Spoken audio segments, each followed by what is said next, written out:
Profeta Jeremias, capítulo 32. Amém, irmãos? Quem precisa de uma palavra de Deus? Amém. Versículo 6, diz assim o texto. Disse, pois, Jeremias: veio a mim a palavra do Senhor, dizendo: eis que Hananel, filho de seu tio Salum, virá a ti, dizendo: compra o meu campo que está em Anatote, pois a ti, a quem pertence o direito de resgate, compete comprá-lo. Veio, pois, a mim, segundo a palavra do Senhor, Hananel, filho de meu tio, ao pátio da guarda, e me disse: compra agora o meu campo que está em Anatote, na terra de Benjamim, porque é teu direito de posse, de resgate, comprá-lo. Então eu entendi que isso era a palavra do Senhor. Comprei, pois, de Hananel, filho do meu tio, o campo que está em Anatote, e lhe pesei o dinheiro, 17 ciclos de prata. Assinei a escritura, fechei com selo. Chamei as testemunhas, passei-lhe o dinheiro numa balança. Tomei a escritura da compra, tanto a selada quanto segundo mandam a lei dos estatutos, como a cópia aberta. Dei a Baruque, filho de Nerias, filho de Maacéias, na presença de Hananel, filho de meu tio, e perante as testemunhas que assinaram a escritura de compra, e na presença de todos os judeus que se assentavam no pátio da guarda. Perante eles dei a ordem a Baruque, dizendo: assim diz o Senhor dos Exércitos, o rei de Israel: toma esta escritura da compra, tanto a selada quanto a aberta, mete-a num vaso de barro, para que possa se conservar por muitos dias, porque assim diz o Senhor, o Deus de Israel: ainda se comprarão casas, campos e vinhas nessa terra. Amém. Jeremias, sem sombra de dúvidas, obrigado, varão. Jeremias foi o profeta mais perseguido da Bíblia. De todos os profetas da Bíblia, Jeremias é o mais perseguido de todos. Jeremias foi o profeta que Deus usou com mais clareza e mais profundidade para falar a respeito da queda de Jerusalém. Eu vou falar Jerusalém como se fosse a cidade e Judá como se fosse o estado, porque a nossa divisão geopolítica se dá assim. Mas lá não é cidade nem estado. Jerusalém é como se fosse um reino, Judá é como se fosse Jerusalém a capital do reino e Judá é o reino, mais ou menos isso. E Jeremias é o cara que Deus levantou durante mais de 40 anos, pregando a mesma coisa, mais de 40 anos. Pensa que você começa o ministério agora e termina em 2060 e poucos, falando a mesma coisa. E o que o Jeremias falava? Qual era a profecia que Deus deu ao profeta Jeremias? A profecia era basicamente o seguinte: eu coloquei vocês aqui, dei a terra para vocês e fiz um acordo com vocês, e nesse acordo vocês tinham de ser íntegros, e vocês falharam. Vocês não podiam ter outros deuses, e vocês tiveram. Vocês não podiam absorver a cultura dos cananeus, e vocês absorveram. Vocês não podiam se vender, e vocês se venderam. E agora eu vou permitir que o inimigo, no caso aqui, Nabucodonosor, a Babilônia, na pessoa de Nabucodonosor, invada esse lugar, tomando a cidade, tomando Judá, e leve, quem sobrar vai ser levado cativo. E o profeta Jeremias é o único profeta que funciona como testemunha ocular disso que eu estou falando. Então ele é levantado desde jovenzinho para pregar sobre isso, ele passa a vida pregando sobre isso, e quando acontece ele vê, que são na verdade basicamente os capítulos 39 e o capítulo 52. Quer ver? Coloca aí no 39, Jeremias capítulo 39, só para no comecinho ali você ter essa percepção, né? É legal quando você está ouvindo a mensagem e você consegue perceber, colocar em prática aquilo que está sendo falado. Então vamos lá. Jeremias 39 diz assim: Jerusalém foi tomada, era o 10º mês do 9º ano do reinado de Zedequias, rei de Judá, quando Nabucodonosor, rei da Babilônia, veio com todo o exército contra Jerusalém e a sitiou. Era o 11º ano do reinado de Zedequias, no 4º mês, aos 9 do mês, quando foi aberta uma brecha na muralha. E aí ele vai contar como que o Nabucodonosor toma a cidade, através de um sítio. Ele vai sitiar a cidade durante 2 anos. E eu falei o capítulo 52, né? Deixa eu ver se é 52 mesmo. É o último de Jeremias. Capítulo 52. Zedequias tinha 21 anos de idade quando começou a reinar, reinou 11 anos em Jerusalém e tal. E aí, aqui vai contar o Jeremias como testemunha ocular, né, daquilo que ele profetizou. Ele passa 40 anos profetizando e agora está acontecendo, e ele relata isso que está acontecendo. Então Jeremias, ele foi o único profeta que funcionou como testemunha ocular da queda de Judá diante da Babilônia. E Jeremias também foi o profeta mais perseguido da história bíblica. E Jeremias, por exemplo, Jeremias no capítulo 7, ele foi proibido de orar pela nação. Ele era tido como um antinacionalista, porque ele falava que Judá ia cair, que Jerusalém ia ser tomada. Então o pessoal falava: ele não gosta da gente, ele fica torcendo para o inimigo, ele fica falando de Nabucodonosor e tal. Então o Jeremias no capítulo 7, eu acho que é o capítulo 7, versículo 16 em diante, ele é proibido inclusive de orar pelo país, né? O ministério de Jeremias, como eu disse, durou um pouco mais de 40 anos. Durante todo esse período a mensagem foi sempre a mesma: Jerusalém vai ser julgada, Judá vai cair diante da Babilônia, Nabucodonosor vai invadir Jerusalém, vão destruir o templo, vão destruir a cidade, e quem sobrar vai ser levado cativo para a Babilônia por causa da desobediência. E vez após vez o Jeremias repetia essa mesma profecia, vez após vez. Toda vez o Jeremias que ia profetizar era sobre isso. Ano após ano, década após década, oportunidade após oportunidade, Jeremias seguia profetizando a queda do reino de Judá, de Jerusalém, diante da Babilônia. Ele foi preso algumas vezes por causa disso, passou alguns anos privado da sua liberdade, apenas por pregar essa mensagem. Algumas vezes ele passou com fome, algumas vezes comendo pão embolorado, algumas vezes apenas bebendo água. E esse capítulo, que é o capítulo 32, aliás, esse capítulo a gente começou no verso 6, mas esse capítulo, por exemplo, ele está preso. Quer ver? Coloca no comecinho dele aí, capítulo 32, se a gente ler o versículo primeiro, ó. Palavra que veio a Jeremias da parte do Senhor no ano 10º de Zedequias. O Zedequias reinou 11 anos, então esse é o último ano, do 10º para o 11º, é o último ano do Zedequias, rei de Judá. E 18º ano de Nabucodonosor. Nesse tempo, o exército do rei da Babilônia já cercava Jerusalém. Lembra que o cerco durou 2 anos? Esse é o último ano, então Jerusalém já está cercado. Nesse tempo, verso 2, o exército do rei da Babilônia cercava Jerusalém. O profeta estava encarcerado no pátio da guarda, que estava na casa do rei de Judá. Então ele estava preso, encarcerado no pátio da guarda. Por que ele estava preso? Verso 3, porque Zedequias, rei de Judá, o havia prendido, dizendo: por que profetizas tu que o Senhor disse que entregaria essa cidade na mão do rei da Babilônia, e ele a tomaria, e que Zedequias, rei de Judá, não se livraria das mãos dos caldeus, mas infalivelmente seria entregue nas mãos do rei da Babilônia, e com ele falaria boca a boca e veria face a face e tal. Então, por causa disso, ele está preso.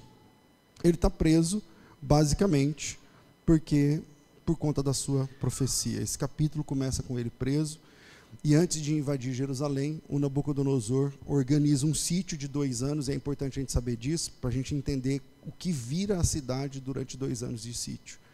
A Bíblia diz que por 3 portas veio a desgraça durante esse sítio: a peste, a fome e a guerra. lá não fala guerra, fala espada. A espada, a peste e a fome. São as 3 coisas que acontecem durante 2 anos de sítio. O Nabucodonosor organiza um sítio, e nesse cerco, a cidade é rodeada, e ela empobreceu. Não havia mais comércio, ninguém entrava, ninguém saía, não havia mais negócios, não havia mais... Tudo vai minguando durante um cerco de 2 anos. No dia 7 de outubro, aconteceu o início de uma guerra que não terminou ainda entre o Hamas, que é um grupo terrorista da faixa de Gaza, e Israel. Imagina o que aconteceu em Gaza de outubro para cá, tem 2 meses e pouco. De 2 meses para cá, o que aconteceu com os empregos em Gaza? O que aconteceu com a especulação imobiliária em Gaza? Quem tinha uma loja lá, quem que virou dessa loja? Imagina o que aconteceu. Agora, isso em 2 meses, agora pense em 2 anos. Sem ninguém entrar, sem ninguém sair. É o cerco de 2 anos. O exército da Babilônia cercava a cidade, as trincheiras estavam abertas, isso está no versículo, eu não sei o versículo 25, 26 por ali. As trincheiras estão abertas, rodeando o limite da cidade, a imagem é de caos, Jerusalém vai ser tomada, irremediavelmente não tem mais o que fazer. E foi nesse contexto, exatamente nesse contexto, que Deus enviou a Jeremias uma palavra de direção. E a palavra de direção, que é a gente está lendo o 32, né? E a palavra de direção é justamente uma palavra contra qualquer tipo de possibilidade de alguém com o juízo na cabeça naquele período. Deus mandou Jeremias comprar um terreno de uma pessoa. E antes da gente entrar no assunto, pare e pensa assim, peraí. Pensa que a sua cidade está cercada há 2 anos. E pensa que não se tem mais emprego, não se tem mais comida, não se tem mais... a cadeia de mercado está quebrada, a honra está ferida, não tem mais feriado, não tem mais presidente, não tem mais prefeito, não tem mais vereador. Aí você fala, pastor, mas aqui o Zedequias é o rei. Então, o Zedequias, ele é um rei fantoche, colocado pelo próprio Nabucodonosor. Não é uma aula de história de Israel, mas o rei realmente chamava Joaquim, que era sobrinho desse Zedequias. O Nabucodonosor matou o Joaquim, o rei, e colocou o tio dele como rei fantoche. Tipo assim, fica aí e tal. Se alguém perguntar quem é o rei, fala que é você e tal. Mas quem manda sou eu. E aí, esse cara é o Zedequias, que inclusive o Nabucodonosor vai matá-lo no capítulo 52. Vai arrancar os olhos dele, né, no capítulo 52. E então imagina que não tem mais governo.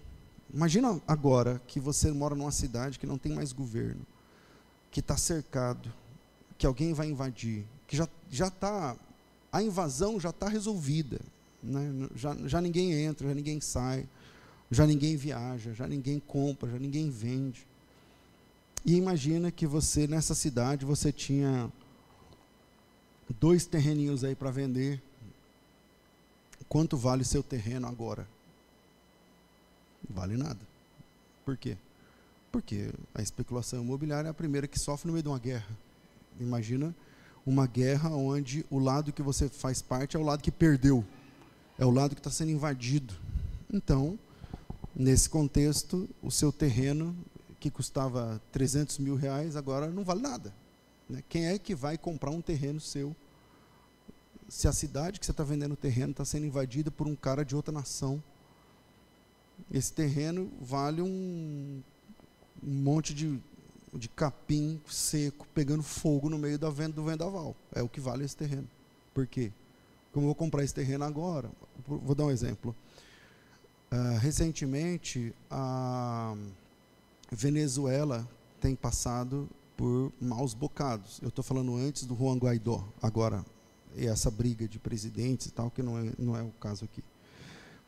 Eu nunca politizei a pregação do Evangelho, e não vou fazer isso hoje usando essa mensagem. Então não quero falar sobre direita e esquerda nem nada, eu só estou falando, dando um exemplo. Recentemente, a Venezuela tem passado por maus bocados financeiramente, e isso abriu os horizontes, isso acontece em crises, para missões.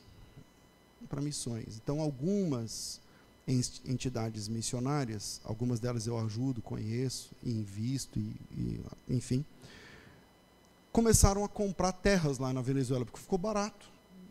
Por exemplo, você compra, eu sei de uma propriedade de 2.000 metros quadrados, que nós pagamos R$16.000.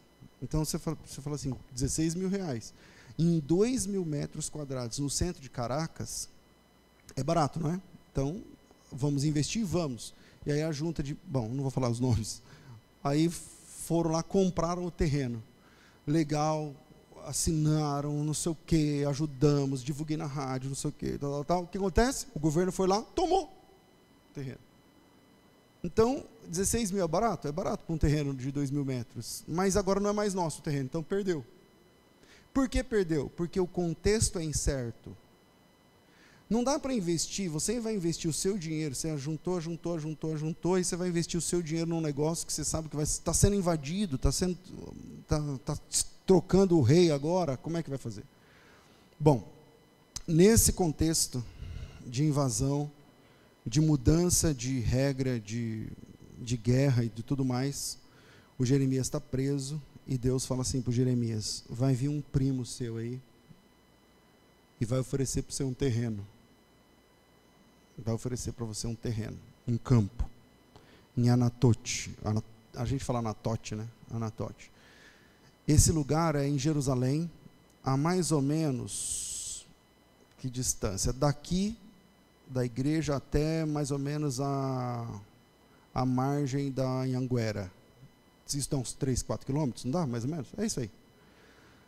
É como daqui, na Anhanguera, do centro de Jerusalém até esse campo, para a gente ter uma ideia de lugar, né? É bem perto, é na capital.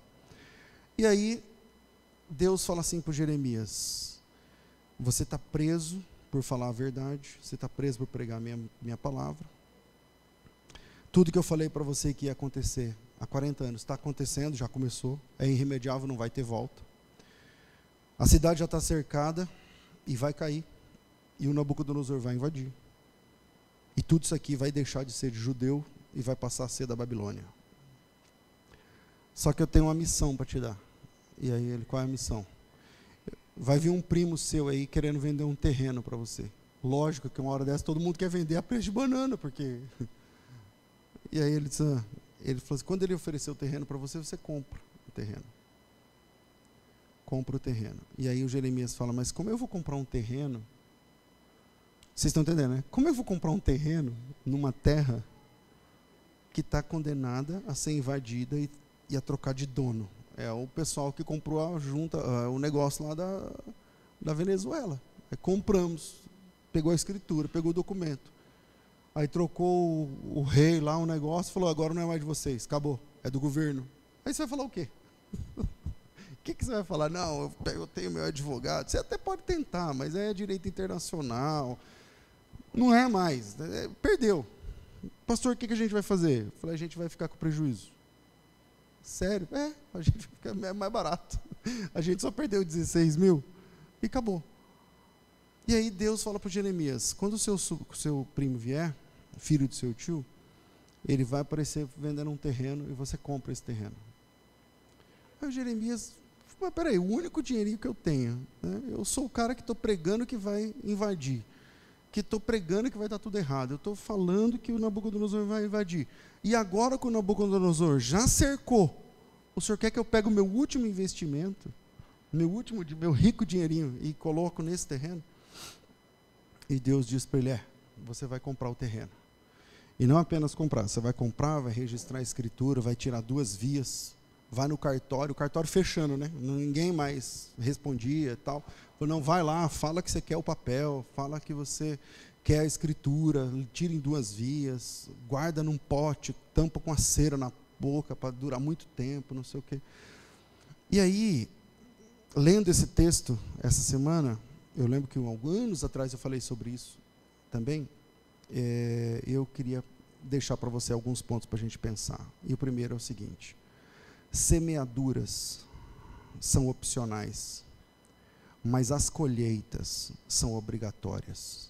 Semeaduras são opcionais, mas colheitas são obrigatórias. O Jeremias passou a vida falando a mesma coisa: a casa vai cair, a casa vai cair, o Nabucodonosor vai chegar. E em contrapartida, Judá passou muito mais tempo plantando a mesma desgraça. E qual é a desgraça que Judá, na cidade de Jerusalém, plantava o tempo todo, semeava o tempo todo? Veja, eles alcançaram a terra prometida por Deus, Deus que deu. E eles tinham algumas regras para seguir. Primeira regra: não podia ter outros deuses. Essa era uma regra básica para entrar na terra prometida. Não podia ter outros deuses. Não podiam se misturar com os pagãos. Não poderiam virar as costas para o Deus que deu a terra a eles. Tipo assim, o relacionamento com Deus tem que ser a base. O que eles fizeram? Quebraram cada regra do acordo. Eles simplesmente abraçaram deuses pagãos, se misturaram com o estilo de vida dos pagãos, viraram as costas para Deus. Veja o que Deus, no próprio capítulo 32, responde para Jeremias no verso 28. Assim diz o Senhor: eis que eu entrego essa cidade na mão dos caldeus, nas mãos de Nabucodonosor, o rei da Babilônia, ele a tomará. Verso 29. Os caldeus que pelejam contra essa cidade entrarão nela, porão fogo, e a essa cidade queimarão as casas sobre cujos terraços queimam incenso a Baal, e oferecem libação a outros deuses para me provocarem a ira, porque os filhos de Israel, os filhos de Judá, não fizeram senão mal perante mim, desde a sua mocidade. E aí ele vai falar: eles viraram para mim as costas e não o rosto. A gente precisa entender, de uma vez por todas, que há um princípio bíblico aqui. E o princípio bíblico é: semeaduras são opcionais, mas colheitas são obrigatórias. Você não é obrigado a semear, você semeia se você quiser.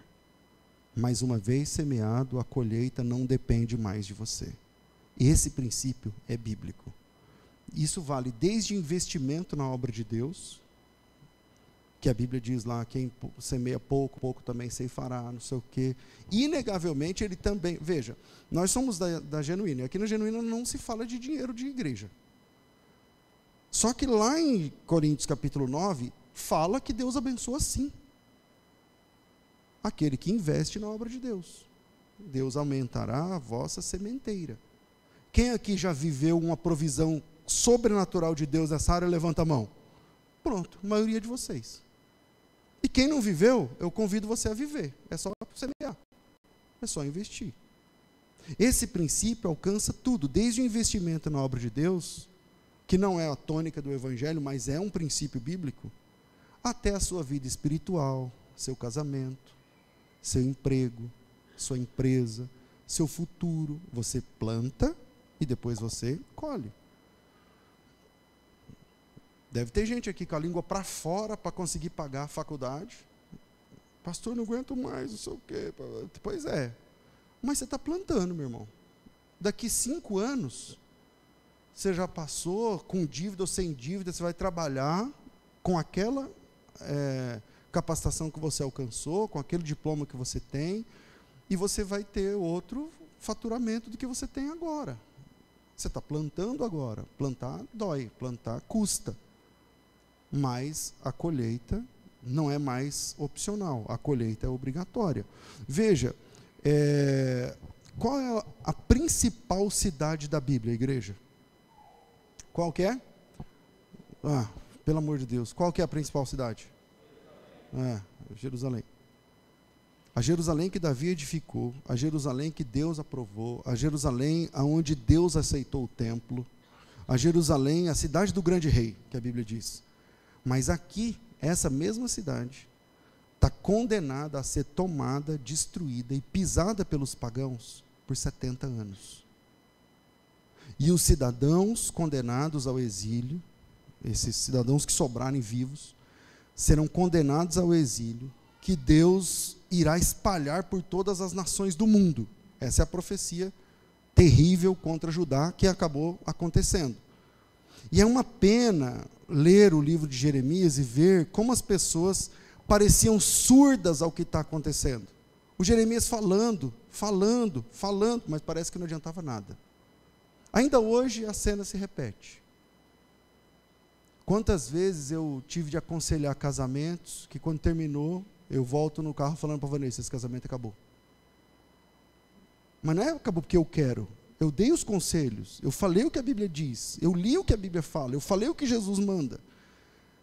Mas que só vai funcionar se um ou os dois quiserem lutar juntos e semear juntos a respeito daquilo. Senão, já acabou. Só falta esperar o tempo passar. Só falta 1 mês, 2, 3, 1 ano. É uma pena ver famílias se desfazendo por causa da desobediência de uma ou de duas das partes. É uma pena ver negócios se acabando por falta de compromisso com Deus. É uma pena acompanhar ministérios. Eu sou muito procurado por pastores, e vocês sabem, e vejo ministérios acabando por falta de posicionamento. Não é falta de vontade, não é falta de desejo, não é falta de capacidade, não é falta de dinheiro, não é falta de prédio, não é falta de nada, cara. De nada.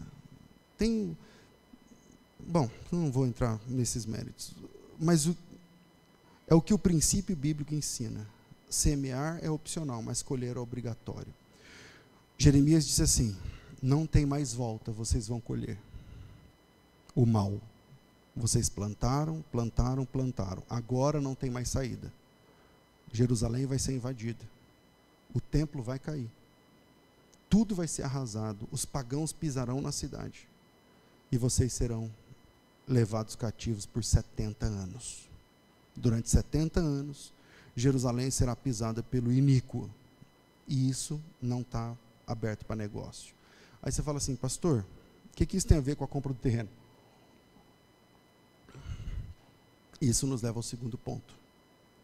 O Evangelho é o princípio do investimento no perdido. O Evangelho é o princípio do investimento no perdido. A cidade ser tomada hoje, pensa na cidade ser tomada esse ano ainda, e Deus mandar você comprar um terreno nessa cidade. É uma ordem, você vai investir seu último dinheiro num negócio que está, teoricamente, perdido. Vocês entenderam, né? E Jeremias era um profeta experiente demais para discutir com Deus, ou para duvidar do que Deus mandou. Ele foi lá e comprou o terreno. Ele é profeta há 40 anos, ele não está no começo de carreira. Então Jeremias, sem entender, foi lá, comprou. Veja a sequência. Ele comprou o terreno, no versículo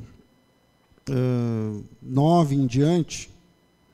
E no 16 diz assim: depois que eu dei a escritura da compra, porque tipo assim, ele comprou o terreno, ele fez o que Deus mandou, beleza, mas eu vou perguntar para Deus, não custa nada orar, né? Eu já fiz o que Deus mandou, mas eu vou lá orar. E aí, ele vai lá, compra o terreno, e depois no versículo 16, depois que dei a escritura a Baruque, filho de Nerias, eu orei ao Senhor dizendo. E aqui o Jeremias vai fazer uma oração um pouco longa, que eu não preciso repeti-la, mas ele vai orar tabulando o que Deus fez por ordem. Ele vai dizer o seguinte: Senhor, eis que tu fizeste o céu, a terra, está lá em Gênesis agora. O Senhor fez a terra, o céu, tudo que nele há, não sei o quê, com seu grande poder, com seu braço estendido, nada é difícil para o Senhor. Tu fazes misericórdia até 1000 gerações. Versículo 19, tu és grande em conselho, magnífico em obras. Versículo 20, tu fizeste sinais na terra do Egito. Aí ele está lá em Êxodo agora.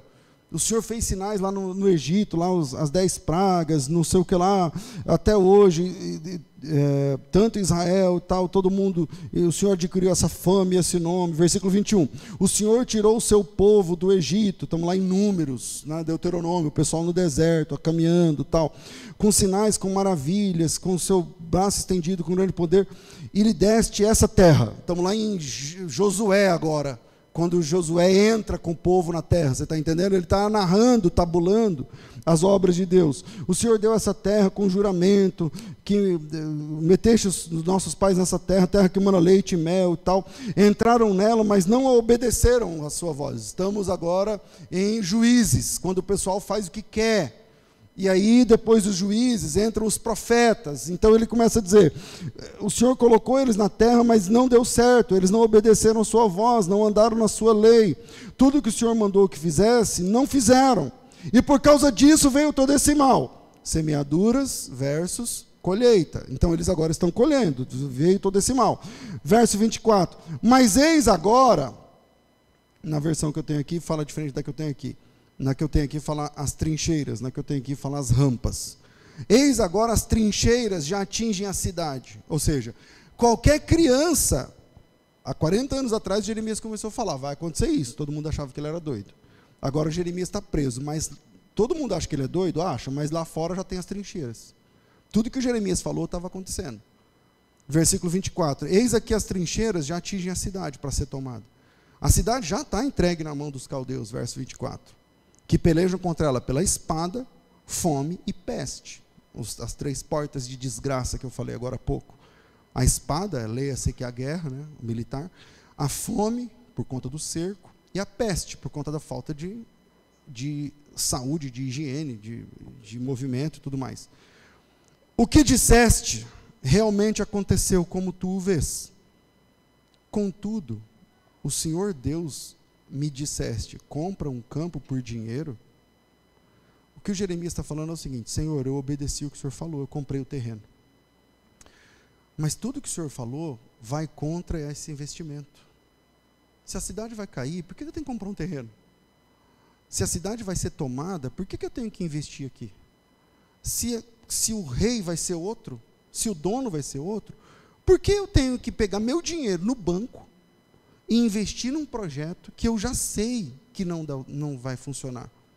E aí ele diz no versículo 24, contudo o Senhor diz, compra um campo por dinheiro, chama testemunhas, embora a cidade já esteja entregue nas mãos dos caldeus. E aí entra nesse segundo ponto que o evangelho, o princípio do evangelho é investimento no perdido.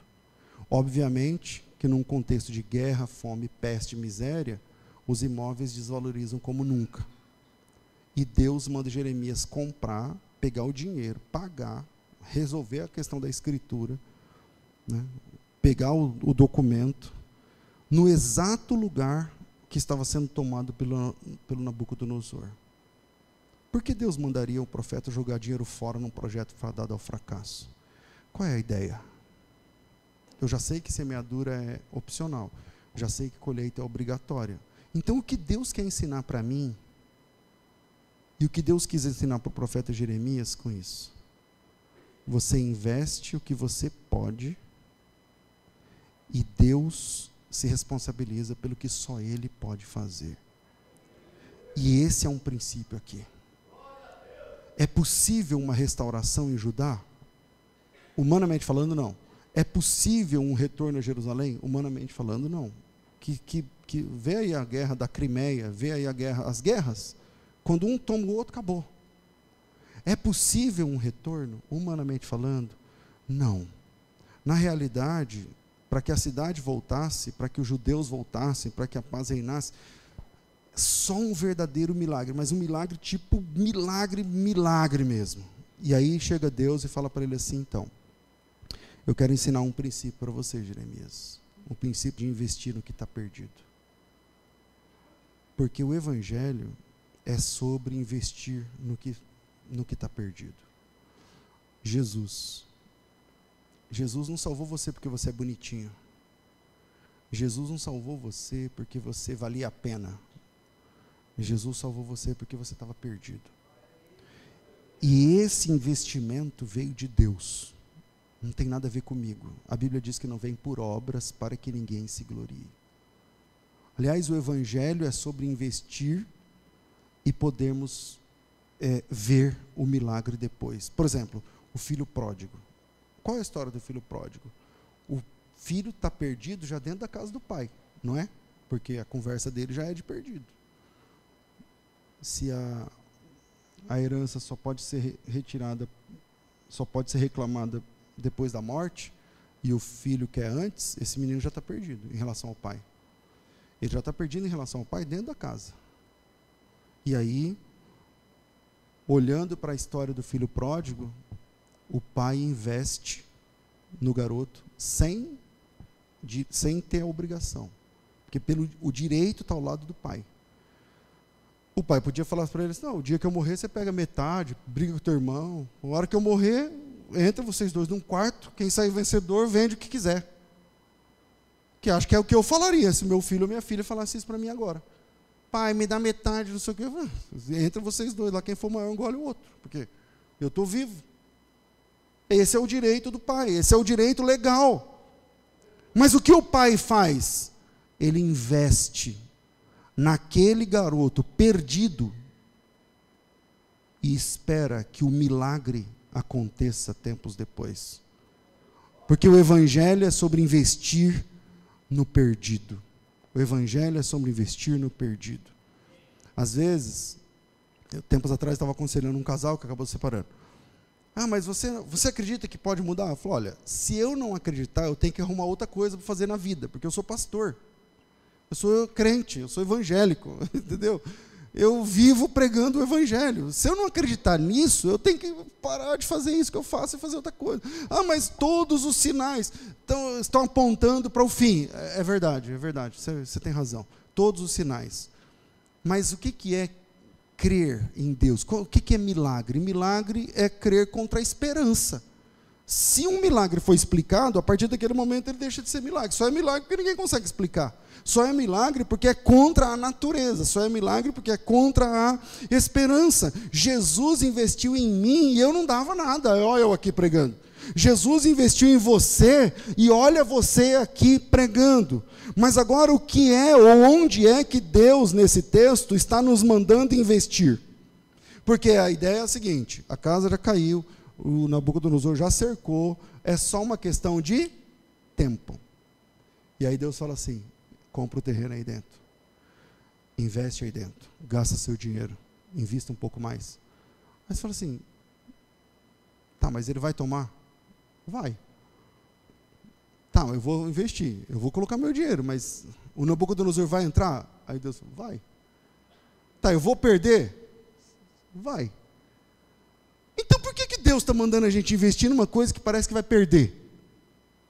Qual é a situação sem solução que requer investimento da minha parte hoje? Qual é a situação para você, irmão, que está aqui essa manhã, que parece sem solução e que Deus está falando para você assim, investe hoje. Investe um pouco mais. Ah, mas vai falir? É possível, mas investe. Faz a sua parte. Então, mas vai cair? Então, a semeadura é opcional, mas a colheita é obrigatória. Fez errado? Fez, vai dar ruim. Mas a palavra de Deus, para a vida de Jeremias e para nós essa manhã é o seguinte, investe. Acredita. Qual é a situação, ou quem é a pessoa que já é considerada como perdida, ou qual é a situação, ou o caso que já está considerado como descartado, e que Deus está direcionando o teu investimento essa manhã, para você parar e falar assim, peraí, então Deus mandou eu investir. Investir é gastar. Investir é acreditar. É colocar aquilo que vale para você de verdade. Não é só, vamos ver como é que fica. Eu vou ficar na minha. Não é isso. O Jeremias, quando Deus mandou ele comprar o terreno, ele também não entendeu. Mas ele investiu o que Deus mandou investir, mesmo sem entender. O Jeremias, no versículo 24, ele fala assim, Senhor, as rampas de ataque já foram construídas ao redor da cidade, para que fosse tomada, vencida pela espada, pela fome, pela peste. Ela cairá nas mãos dos caldeus. No entanto, o Senhor me disse, compra um terreno por dinheiro, chame testemunhas. Qual é a tua vontade aqui? E aí entramos no terceiro e último ponto, a resposta de Deus. Não feche a porta para o milagre de Deus. Não feche a porta para o milagre de Deus. Não feche a porta para o milagre de Deus. Algumas situações são muito complexas no contexto da vida. Vícios, drogas. Quem aqui, não precisa levantar a mão, quem aqui já teve de lidar com um drogado em casa? Quer acertar, quer ficar de pé, mas daqui a pouco cai de novo. A gente é de igreja, a gente sabe, a gente vê isso o tempo todo. Aí cai de novo, aí fica bem de novo, aí cai de novo. Pornografia, adultérios, mentiras, vícios, falta de conversão, sei lá. O que Deus está direcionando para você, essa palavra é para você. Mas não feche a porta para o milagre de Deus. Quando Jeremias fala assim, Senhor, está aí fora as trincheiras. Cara, eu preguei 40 anos. Aí fora estão os soldados. Era tudo verdade. Até eu não acreditava, mas agora está na cara que a casa vai cair, está na cara que vai dar ruim, está na cara que não vamos ser invadidos. Acabou. Acabou. Acabou. E aí o Senhor fala para eu investir num terreno aqui. E aí a resposta de Deus, que é o versículo 26, diz assim, então a palavra do Senhor veio a Jeremias dizendo, eis que eu sou o Senhor, o Deus de toda a humanidade. Por acaso existe alguma coisa demasiadamente difícil para mim? Essa é a resposta de Deus para o profeta. Quando o profeta fala assim, ó, já está aí as trincheiras, está aí os buracos, está tudo perdido. Não tem, eu olho meu casamento, acabou. Eu olho minha empresa, acabou. Eu olho minha família, acabou. Eu olho minha vida espiritual, acabou. Eu olho, está tudo, acabou. Acabou. Só falta eu jogar a toalha. Eu não joguei, nem sei porquê. E o Senhor manda eu investir um pouco mais.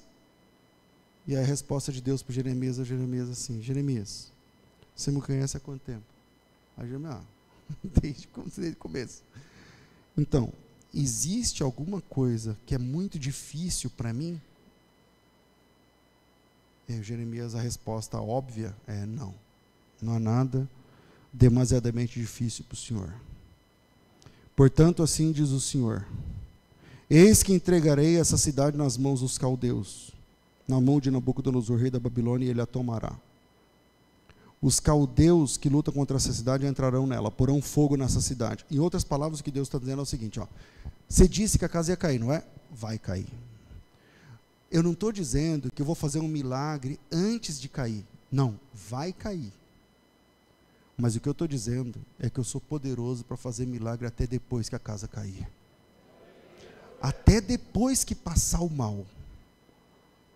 Porque a gente quer um milagre antes.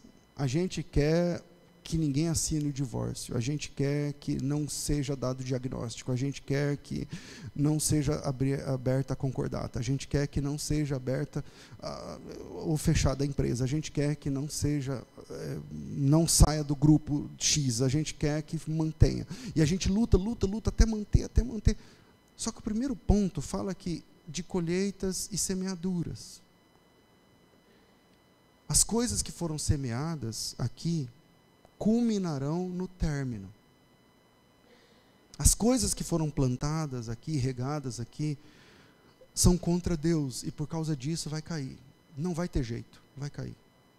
Só que o que Deus está falando é o seguinte, eu sou Deus, há alguma coisa difícil para mim? O Jeremias responde, não há nada difícil para o Senhor. Falou, então, e se eu quiser restaurar depois do fim? E se quiser entrar com provisão depois do fim? E eu tenho certeza que essa palavra não é uma palavrinha para conhecimento bíblico, não. É uma palavra de direcionamento para vidas e famílias que estão aqui essa manhã. E se eu quiser restaurar do meu jeito mesmo depois da assinatura X? E se eu quiser entrar com provisão mesmo depois que acabou? Que todo mundo olha e fala, acabou. Todo mundo olha e fala, fechou, não é mais junto, terminou, mudou, é outra casa, é outra cidade, é outro endereço, é outra cor, é outro padrão, é outro dinheiro, é outro acordo, é outro esquema, é outra pessoa. E se eu quiser restaurar depois do fim? Tem alguma coisa difícil para mim, Jeremias? E Jeremias disse, não. E aí Deus continua dizendo o seguinte, versículo 29. Os caldeus vão entrar nessa cidade. Versículo 30. Porque os filhos de Israel fizeram o que era mal. Eles plantaram, agora eles vão colher. 31. Porque essa cidade, desde o dia que construíram até o dia de hoje, serviu para provocar a minha ira. Vocês não fizeram direito. Versículo 32. Por causa de toda a maldade que vocês plantaram, agora vocês vão pagar. Versículo 34. Versículo 33 agora. Eles me viraram as costas e não o rosto. Está aí a lição. Por que vai terminar assim? Porque vocês viraram as costas e não o rosto para Deus. Embora eu os ensinasse sempre e de novo. Mas eles não queriam ouvir. Pelo contrário, puseram abominação no templo que se chamava pelo meu nome, para o profanarem. Edificaram os altos e tal, tudo mais. E aí Deus agora faz uma promessa, eu já tenho que terminar por conta do nosso tempo. 36. Agora assim diz o Senhor Deus de Israel a respeito dessa cidade que vocês dizem, já foi. Assim diz o Senhor a respeito dessa cidade da qual vocês dizem, foi entregue nas mãos da Babilônia, pela espada, fome e peste. Eis que eu os congregarei de todas as terras, onde dispersei na minha ira, no meu furor, na minha grande indignação. Eu os farei voltar a este lugar, e farei com que nele habitem em segurança. Eles serão meu povo, e eu serei seu Deus. O que Deus disse é o seguinte, existem restaurações nos 47 do segundo tempo, e existem restaurações que só no terceiro tempo. Acabou os 47, apitou o juiz, terminou o jogo. Houve choro, houve lágrima, cartório, briga, decisões profundas, prejuízos financeiros. E acabou. No caso de Judá, isso durou 70 anos. E aí Deus disse o seguinte, só que depois dos 70 anos, eu ainda vou chamá-los de meu povo. E eu vou fazer bem a eles, se eles mudarem o posicionamento. Versículo 40. Farei com eles uma aliança eterna, segundo a qual não deixarei de fazer o bem. Porei o meu temor no coração dele. Terei alegria em lhes fazer o bem. Os plantarei firmemente nessa terra de todo o meu coração e de toda a minha alma. Eu termino dizendo que há uma palavra de Deus para a tua restauração. Que às vezes o milagre não vem no final, mas depois do fim. E que Deus é poderoso para restaurar até depois do final. Mas para isso, e para viver isso, é preciso investir no que parece que está acabado. É preciso investir no que todo mundo olha e fala, acabou. Todo mundo olha e fala, isso aí não é casamento mais. Não, isso aí acabou. Isso aí não tem mais relacionamento nenhum. E Deus está dizendo para você essa manhã, invista. Invista. Invista onde não tem mais jeito. E você vai ver o milagre depois do fim. Deus abençoe vocês em nome de Jesus.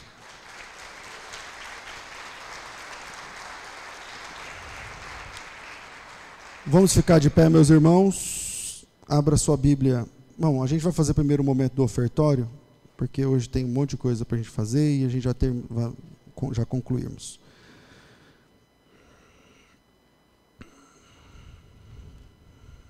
Curva sua cabeça e vamos ao Senhor em oração.